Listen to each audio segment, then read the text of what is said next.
G'day folks, Matt Hayson here, and what a week in property. If you've looked at the screen this week, you've seen the headlines, rate hikes, recession talk, and a fair bit of fear. Now I'm here to distill exactly what's happening and what we're seeing on the street and my tips for navigating the Sydney market moving forward. So let's start with the great rate reset. As we know, the RBA just delivered a second consecutive rate hike this week, taking the cash rate now to 4.1%. This is a massive, embarrassing backflip. Think back just 90 days. In December, the RBA was signalling that a 3.6% cash rate was restrictive and that inflation was contained.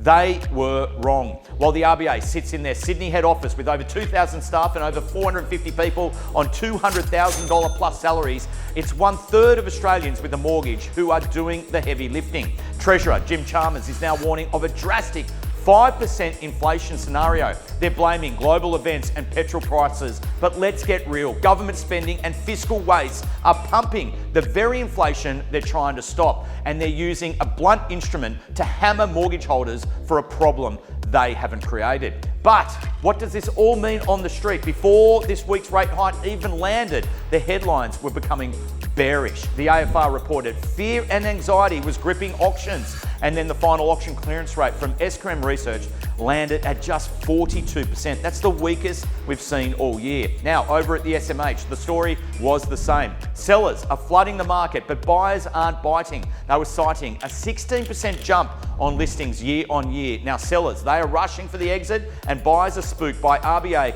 Governor Michelle Bullock admitting that she can't rule out a recession, and they have retreated. So we are now in somewhat of a stalemate. Now, I've worked through these cycles for over 30 years, the dot-com crash, the GFC, the 2017 lending crunch, and COVID. Now, every single time experts have said the sky was falling and the Sydney market found its floor and set a new record high shortly after. Why? Because progress doesn't stop. Sydney has a chronic undersupply. Governments eventually have to stimulate, rents eventually fall, and the wait and see crowd gets left behind. As Warren Buffett famously said, get greedy when others are fearful. And right now, sellers are feeling the bumps. They are becoming elastic with their expectations, and with 16% more choice and less competition at auction, this is about as good a buying environment as Sydney ever offers. So don't pay what we call the wait tax in 2020. Everybody remembers that. Those who waited for the dust to settle ended up paying an extra $100,000 a year later